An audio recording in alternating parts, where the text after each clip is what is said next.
윤동순 전문가와 함께하는 부동산 경매 TV 특강 시간입니다. 오늘은 곱하기 투자론과 NPL 시장에 대해 총 정리하는 시간 마련했다고 하니까요. 많은 관심 부탁드릴게요. 지금 바로 만나보시죠.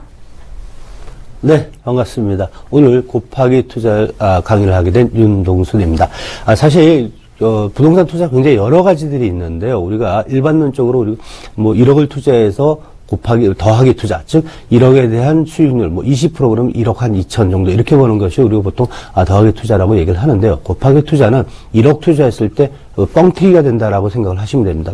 2배, 3배 이렇게 나올 수 있는 투자인데요. 거기에 따른 리스크도 상당히 큽니다. 그러다 보니까 기본기가 필요한데요. 바로 경매, NPL 등 저렴하게 사는 그런 방법론에 대해서도 좀 자세하게 알아야 되는 그러한 투자인데요. 오늘은 경매와 NPL의 관계에 대해서 좀 알아보도록 하겠습니다. 사실 이러한 NPL 같은 경우에는 사실 부실 채권이라고 얘기를 할 수가 있는데요. 이 NPL 시장과 경매와 NPL 투자점의 유의점과 이런 부분들 아무래도 뗄래야 뗄 수 없는 관계라고 말씀드릴 수가 있는데 이런 부분들 좀 중점적으로 저희가 말씀드리면서 장점에 대해서 좀 찾아보는 시간 갖도록 하겠습니다.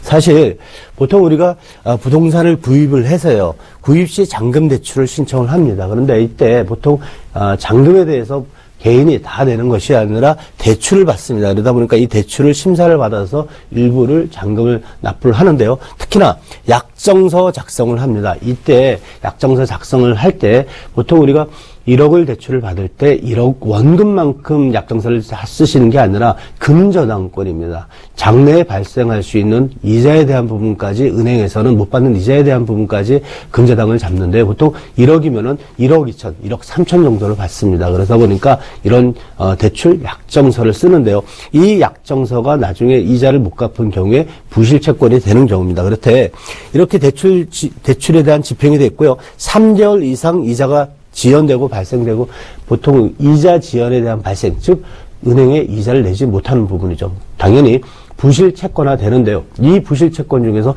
담보가 있는 채권을 우리가 부실 채권, 즉 NPL이라고 합니다. 그래서 대출 금융기관으로 부실 채권으로 분류가 됐을 경우에 1차 부실채권 시장이 형성이 됩니다. 보통 이렇게 매각 부실채권 분류 작업 및 자산의 실사가 진행이 되면요. 매각 주관사 등등에 대해서 국제 입찰 홍보 및 투자 유치에 대한 초청장이 송부가 되는데 보통 이런 이론적이라 얘기를 하는데요. 어느 정도 규모에 따라서 이런 부분은 결정이 됩니다. 그래서 이렇게 대규모의 론세일을 하는데요. 보통 우리가 아파트나 다세대, 토지, 상가 등을 여러 개를 모읍니다. 모아서 규모를 크게 해서 일반론적으로 매각을 하는데요. 일반인들이 접근하기 좀 힘든 시장이 바로 1차 부실채권이라고 얘기를 하는데요. 이렇게 매각 자산이 최종적으로 확정이 돼서 국제 입찰 실시 및 낙찰자를 선정을 합니다. 그래서 1차로 NPL 시장이 1차 시장으로 어느 정도 매각이 되면요. 이 매각된 시장이 보통 우리 부실채권 제2차 시장이 열립니다. 그런데 이렇게 큰 덩어리로 론세일을 해온 업체가 잘게 쪼갭니다. 100억, 10억 단위로 쪼개서 아파트는 아파트, 토지는 토지, 상가는 상가 이렇게 나눠지는데요. 이 중에서 굉장히 수익성 좋은 거는 팔질 않겠죠. 보통 NPL 취득을 한 회사가 취득을 해서 어느 정도 수익을 내려고 그럴 거고요. 여기에 어느 정도 수익이 나오는 그러한 구조가 되면은 일부는 매각을 합니다. 그때 SPC 위탁 자산관리 회사를 선정을 해서요. 자산관리자에게 자산관리 계획서, 즉 AMP를 작성하게 됩니다. 이 작성 계획에 따라서 매각과 진행에 대한 절차가 이루어지는데요.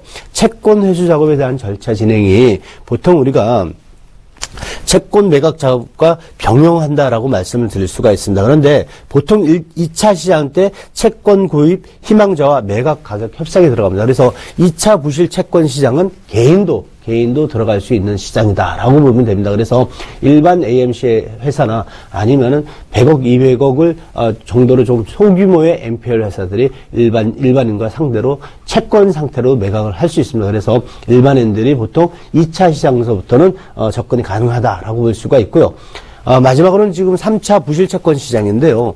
보통 우리가 2차 시장에서 매각되지 않은 채권들을 경매 시장에 내놓습니다. 그래서 채권 양도 및 채권 이전의 절차가 진행이 되고 등기부 채권자 법원에 대해서 명의 변경을 합니다. 보통 우리가 개인들이 2차 시장에서 채권자 NPL을 매입을 하시면 채권자 명의 변경을 합니다. 그래서 이 채권자 명의 변경된 상태에서 이 채권만 파는 게 아니라 바로 채권 회수를 해야 되겠죠. 그러다 보니까 경매 시장에 내놓습니다.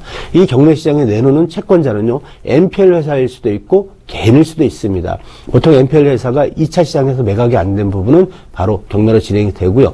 또한 NPL 2차 시장에서 매입을 한 개인들도 이때 경매로 진행을 합니다. 그래서 채권자 필요시 기일 연기 연장 신청은요, 경매로 뜨면요, 일반인들이 그 사건 번호를 보면서 이런 부분들, 즉 NPL 부실 채권을 매입을 할 수 있다 없다를 어느 정도 이해가 됩니다. 그러다 보니까 경매 시장에서 이러한 정보를 확인을 하고요, 바로 NPL 회사에서 문의를 합니다. 이러한 부실 채권을 본인이 매입을 하고 싶다라고 했을 때 어느 정도 거래가 성사가 되면요, 채권자에 대한 어느 정도 혜택을 줘야 되겠죠. 그래서 채권자가 필요시 기일 연기 신청을 합니다. 그래서 채권자 명기 변경 후 이런 기일들이 필요하겠죠. 그래서 기일이 확정되면 다시 재경매를 보는 경우가 허다합니다. 그래서 경매 입찰을 참여하는 NPL, 즉 채권자, 부실 채권의 채권자가 NPL 회사일 수 있고 NPL을 매입한 분들이 있는데요. 이때 경매로 진행해서 경매를 본인이 낙찰을 받거나 아니면 타인 제3자가 낙찰을 받는 경우가 있습니다. 그래서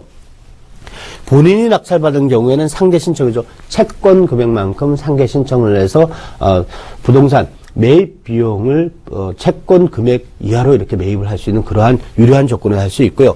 또한 방어 입찰 같은 경우에는 경매 잔금 납부를 해서 경매 잔금 대출하고 부동산 소유권을 취득을 합니다. 그래서 이렇게 부동산을 취득을 해서 소유권 이전까지 마무리돼서 사실 부동산을 좋게 만듭니다. 이쁘게 좀 만들죠. 이런 상태에서 재매각을 합니다. 그랬을 때 수익을 내는 방어 입찰 같은 경우에는 경매로 본인이 경매로 낙찰을 받고요.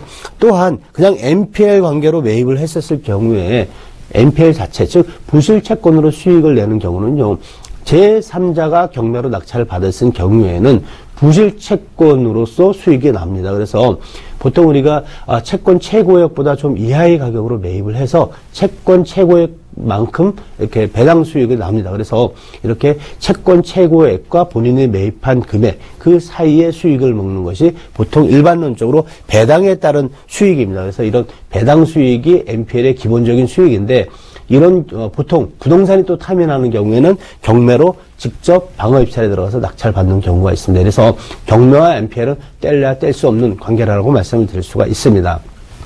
여기에요, 경매 기간 및 절차에 대해서 좀 보는데요, NPL과 좀 상관관계를 좀 나눠서 말씀드리겠는데요. 보통 경매를 들어갔을 때는 담보부 부실 채권입니다. 채권이 있는 경우에 직접 경매를 넣는데요. 이런 경우가 보통 우리가 임의 경매라고 합니다. 임의 경매라고 얘기를 할 수가 있고요. 단 우리가 그 채권과 채무 관계에 담보가 없는 채권들이 있습니다. 보통 신용대출이라고 하는데요. 이런 신용대출 같은 경우는 채권자, 채무자의 차용증밖에 없습니다. 이런 차용증을 갖고 개인이 그 채무자의 부동산에다 가압류를 걸어서 법원의 판결에 의해서 경매를 진행되는 경우가 있죠. 보통 우리가 강제 경매라고 얘기를 하는데요. 이렇듯 보통 첫 단계에서부터 좀 틀리고요. 보통 우리가 배당에 따라서 우리가 NPL과 경매의 차이가 많이 나는데요.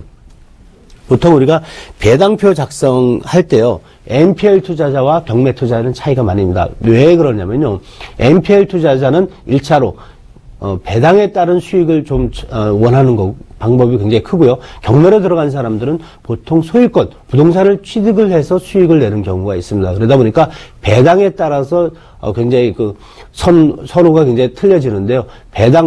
배당 이전에 우선 배당을 받는 것들이 많은 경우에는 NPL 취득자가 굉장히 좀 불편하고요.